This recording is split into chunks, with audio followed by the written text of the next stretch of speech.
오늘 저희들이 함께 나눌 말씀은 시편 40편 1절부터 17절까지 말씀으로 오늘의 말씀의 제목은 기다림의 결과입니다. 시편 40편 1절부터 17절까지 말씀으로 제가 가지고 있는 성경으로는 구약 성경 831쪽에 있습니다.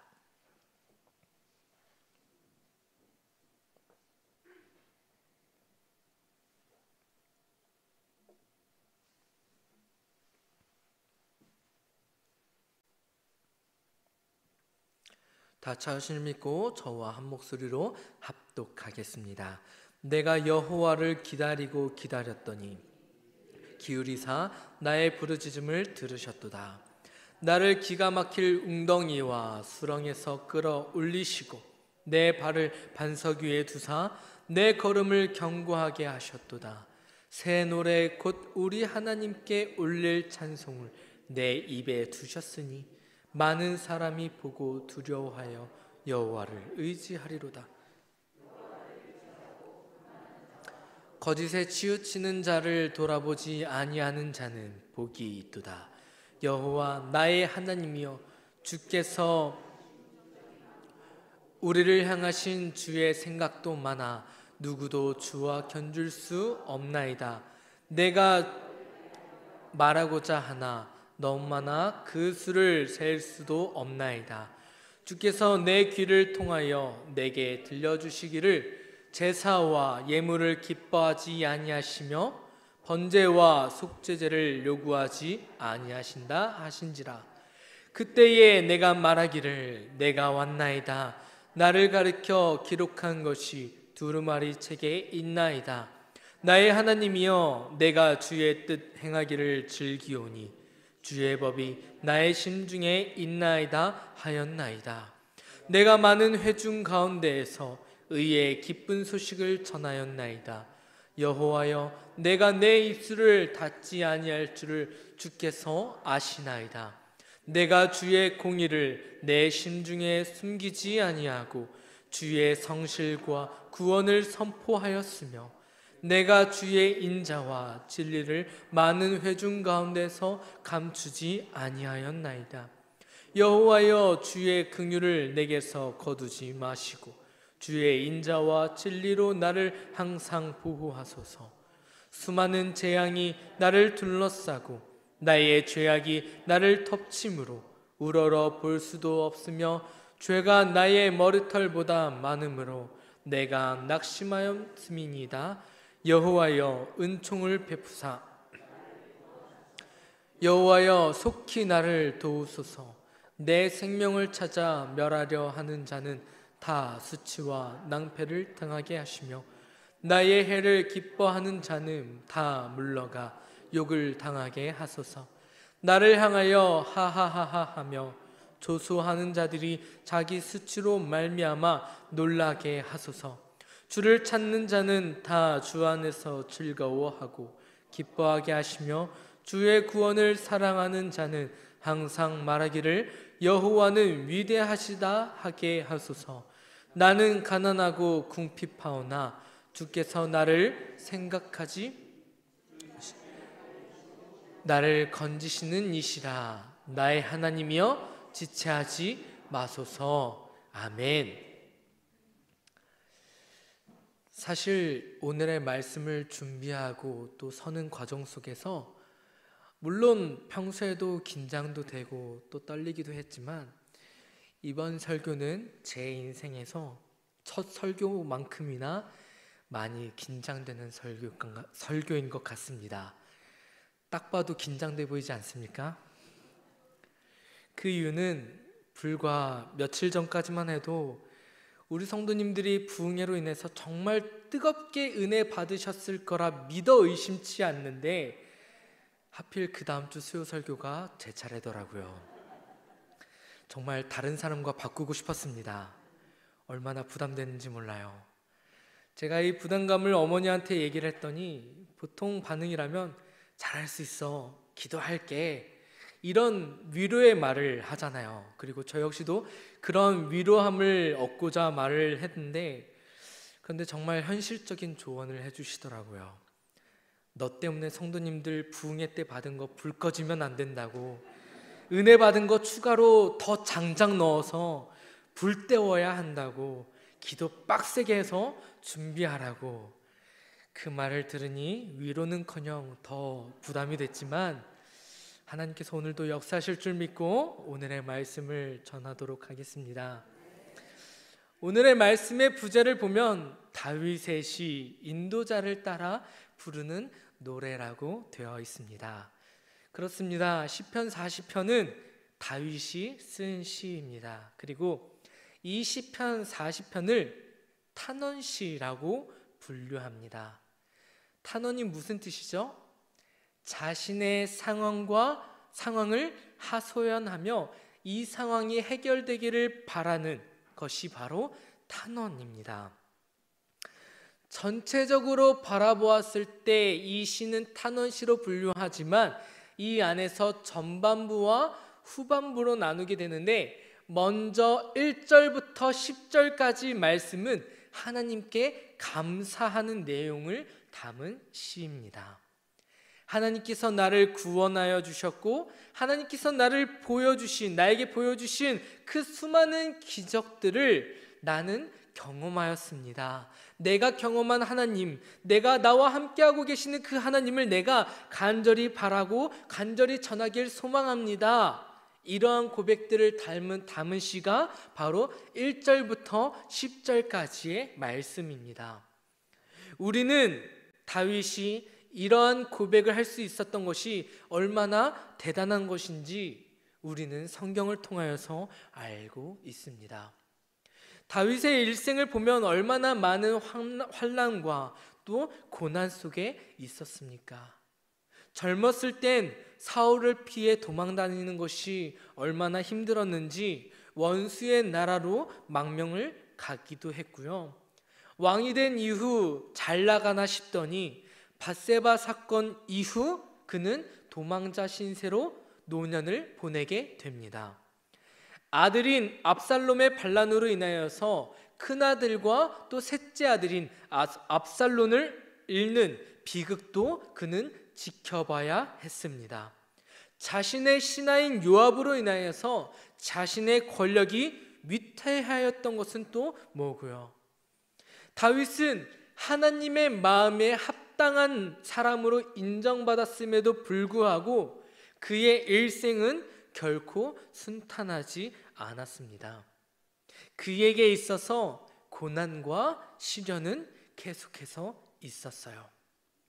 그럼에도 불구하고 하나님께서는 언제나 다윗을 보호하여 주셨고 선한 길로 인도하여 주셨다라는 사실입니다. 우리의 인생을 한번 돌아볼까요? 사실 제가 여기 계신 성도님들에 비해 얼마나 많이 살았겠습니까?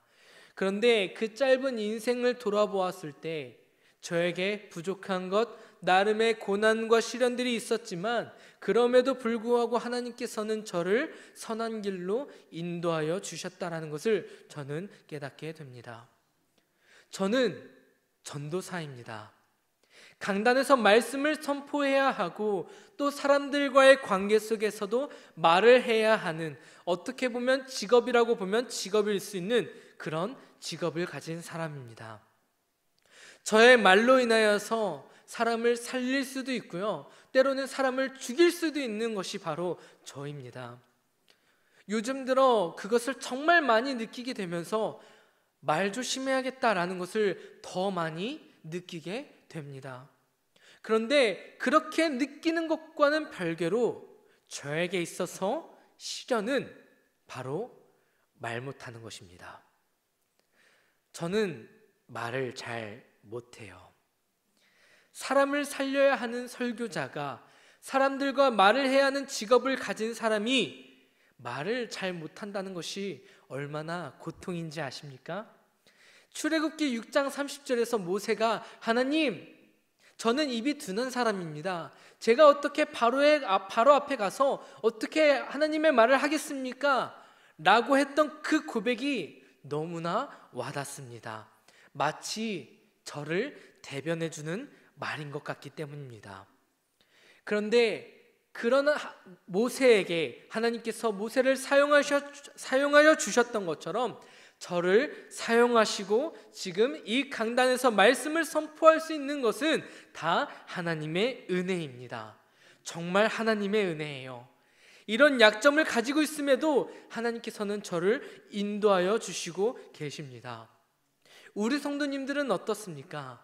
우리 성도님들의 삶은 완벽하십니까?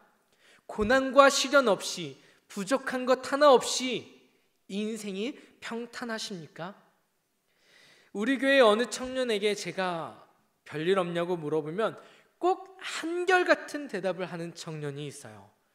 전도사님, 저는 별일 없어요. 오히려 별일 없는 것이 별일이에요. 삶이 너무나 평탄해요.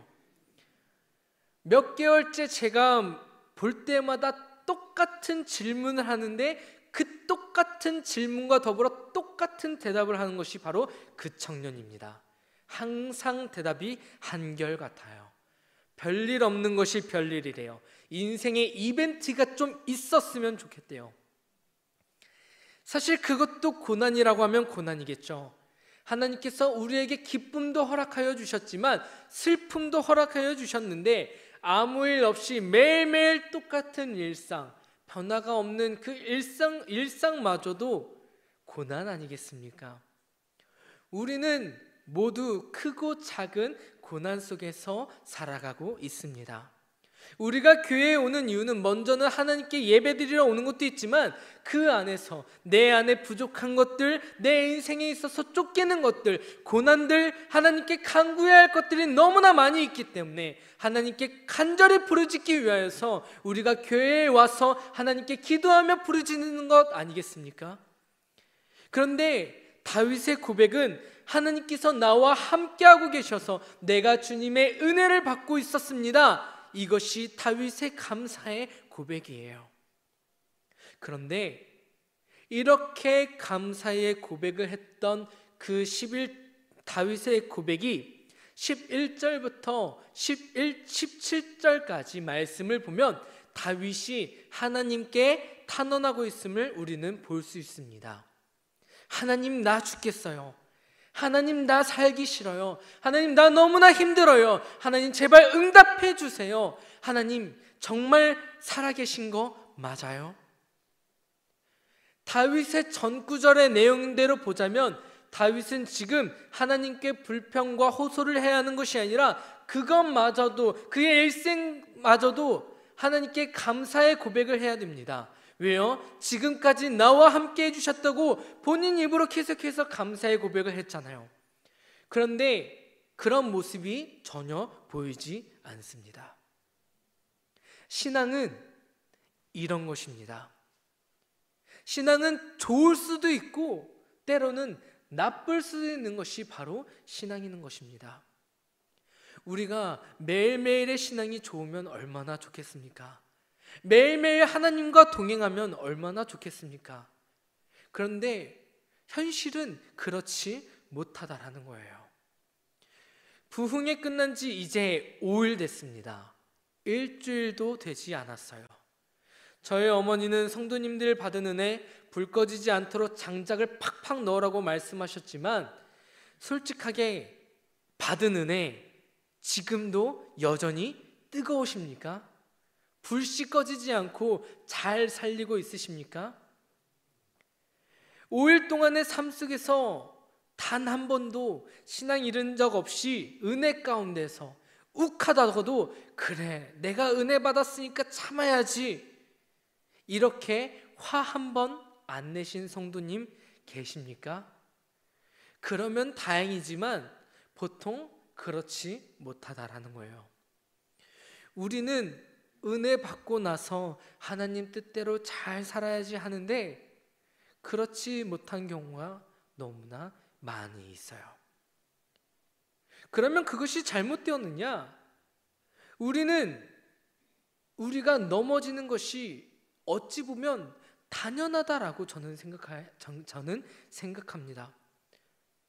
그것마저도 하나님께서 우리에게 허락하신 은혜라고 저는 생각해요. 우리가 넘어짐으로써 우리의 부족한 신앙을 깨닫게 되고 우리가 돌이키며 우리의 신앙을 점검하게 되는 계기가 되기 때문입니다. 그렇기 때문에 우리는 하나님을 더욱더 붙잡을 수 있게 되는 것입니다. 그렇기 때문에 우리는 한 번이라도 더 기도하러 예배당을 찾는 것이에요. 한 장이라도 더 말씀을 보게 되는 것입니다. 우리가 매일 신앙이 좋으면 어떨 것 같습니까? 날마다 기쁨이 넘칠 것 같죠? 제가 보기에는 아니라고 봅니다. 왜요? 사람은 완전하지 못하기 때문이에요. 위에서 말한 그 청년의 고백처럼 매일매일의 신앙이 좋으면 어느새 그것마저도 무뎌지게 될 거예요. 별일 없는 게 별일처럼 신앙이 좋은 게 별일 없는 것처럼 되어지게 될 것입니다. 저희 매형이 바쁘다 보니까 가끔 이제 큰 누나가 조카들과 이렇게 본가에 오면 보통 가족들이 다 같이 어디를 가요. 그렇지 못하면 누나랑 저랑 조카들과 이렇게 어디를 가는데, 제가 저번에 이제 아버지와 등산을 하면서 이런 얘기를 했었어요. 조카들을 데리고 다니다 보니까 나중에 이제 결혼하고 나서 내 가족, 내 자녀와 다니면 이런 기분이겠구나, 아버지라는 것이 이런 것이겠구나라는 것을 생각해 보게 되었다라는 말을 제가 한 적이 있었어요. 그러면서 이제 후에 누나와 연락을 하면서 조카들이랑 다니니까 좋지? 귀엽지? 좋겠다. 이런 얘기를 했더니 누나가 이런 얘기를 하더라고요. 너는 가끔 다니니까 좋지, 매일 붙어 있어 보라고. 그런 기분이 드는지 보라고. 초등학교 들어가고 유치원 갔다고 이제 지들도 다 컸다고 말도 안 듣는데요. 힘들대요. 자녀가 태어났을 때 오기야 금이야 애지중지 하다가도 매일매일 같이 붙어 있고 좀 크고 그러면 점점 더 많은 것을 바라게 된대요. 사람이 그렇습니다. 현재에 만족하지 못하고 더 나은 것을 바라고요, 더 나은 것을, 더 좋은 것을 추구하듯 매일매일 신앙이 좋은 상태로 꾸준히 지속된다면 그건 역시도 나중에는 불만일 거예요. 그렇기 때문에 우리의 신앙에 있어서 그 신앙의 기복이 떨어질 때도 있는 것이고 떨어지면 올라갈 수도 있는 것입니다. 그 안에서 우리는 작은 것에도 기쁨을 누릴 수도 있는 것이고 하나님께 감사할 수 있는 것입니다. 그것이 하나님께서 우리에게 허락하신 은혜입니다. 그러면 우리가 우리의 신앙이 떨어졌다고 해서 그것을 가만히 방치해야 하느냐? 그것 또한 아닙니다. 그것은 오히려 하나님께 죄를 짓는 것이에요. 우리는 계속해서 하나님을 붙잡으며 하나님께 부르짖어야 합니다. 우리가 기도하면서 가장 힘든 것이 무엇인 줄 아십니까? 하나님께 간절히 기도하는데 하나님의 응답이 없을 때가 가장 힘든 순간입니다. 분명히 하나님은 소통하는 분이라고 우리는 배웠는데 나만 떠들고 있는 기분이에요. 그렇잖아요. 내가 하나님께 한마디 이렇게 외쳤으면 하나님께서는 나에게 한마디 이렇게 대답해 주셔야 되는데 우리는 이것을 소통이라고 배웠는데 몇 날 며칠을 우리가 기도해야 한번 마음에 감동이 있을까 말까 하잖아요. 그것을 우리는 소통이라고 하지 않잖아요. 일방통행이라고 하지. 이런 말도 있습니다. 무응답도 응답이라고. 간절한 사람한테 가서 무응답도 응답입니다 라고 얘기해 보세요. 그 사람이 어떻게 반응하나? 우리는 머리로는 분명 하나님께서 우리에게 응답해 주실 것이라고 생각하고 또한 그것을 기대하며 믿음으로 기도하지만 기도에 응답이 없으면 우리는 쉽게 지칩니다. 우리는 쉽게 낭망하게 됩니다. 더 이상 기도하지 않게 돼요. 그러면 우리는 고난은 고난대로 계속되면서 신앙은 신앙대로 계속해서 떨어진 상태로 이어지게 될 것입니다. 그런데 오늘의 말씀을 보면 다윗은 그러지 않아요. 사망의 골짜기에 있어서도 하나님께 간구하는 것이 바로 다윗입니다. 그렇기 때문에 다윗이 위대한 인물인 것입니다. 그렇기 때문에 우리가 다윗이 하나님께 죄를 지었음에도 불구하고 하나님의 마음에 합한 사람이라고 예수 그리스도의 계보에 올라가게 되는 것입니다. 신앙의 침체기는 우리에게 힘든 시간일지도 모르겠지만 우리를 기도하게 만드는 시간이고 우리를 더욱더 각성하게 만드는 시간입니다. 그 시간이 힘든 까닭은 바로 언제 끝날지 모르기 때문입니다. 그 시간을 우리가 올바르게 이용하지 못하기 때문이에요. 그렇지만 우리가 인내하고 하나님께 기도하며 부르짖는다면 그 기다림의 결과는 반드시 하나님께서 우리에게 응답하여 주실 것이고 쓰러졌던 우리를 다시 세워 주실 것입니다. 우리는 그것을 기대하며 나아가야 하는 것입니다. 사실 오늘의 말씀의 요약을 다윗이 다 말해줬어요. 1절 말씀 다시 한번 읽어볼까요? 1절 말씀 시작. 내가 여호와를 기다리고 기다렸더니 귀를 기울이사 나의 부르짖음을 들으셨도다. 아멘. 사랑하는 성도님들, 부흥회 때 받은 은혜 잘 간직하시기 바랍니다.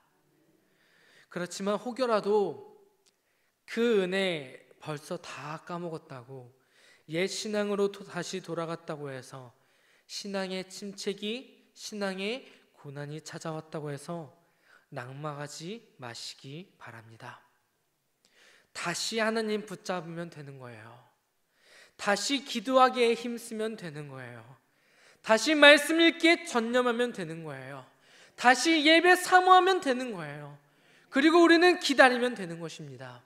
그러면 기다림의 결과는 반드시 열매를 맺게 될 것입니다. 그것을 다윗은 이렇게 고백하고 있어요. 16절 세번역 성경으로 제가 준비해 보았는데 함께 읽어볼까요? 시작. 그러나 주님을 찾는 모든 사람은 주님 때문에 기뻐할 것입니다. 주님께서 구원하여 주시기를 바라는 사람은 쉬지 않고 이르기를 주님은 위대할 것입니다. 아멘. 이 다윗의 고백이 저는 현대 버전으로 이렇게 고백해 보았으면 좋겠어요. 제가 준비한 노래가 한 곡 있습니다. 개인적으로 좋아하는 노래인데 제가 가사도 준비해 보았어요. 시간 가사를 집중해서 함께 들어보았으면 좋겠습니다. 함께 들어보도록 하겠습니다. 한 사람만 사랑하게 해주소서. 흔들리지 않는 마음을 내게 주소서. 흐르는 강물처럼 영원하기를 내 마지막 사랑이 그대이기. 내 숨이 다하는 날까지 그대만을 사랑하다 죽으렵니다. 두렵지 않게 해주소서. 그대를 믿어요. 그 손 놓지 않을게요. 네, 제가 1절만 딱 잘라서 가졌는데 이 노래가 복음성가일까요? 가요일까요? 가요를 잘 아시는군요. 이 노래는 10년 전 황금무지개라는 드라마 OST입니다. 그런데 이 가사를 잘 보면 우리가 하나님께 드릴 믿음의 고백을 너무나 잘 보여주고 있어요.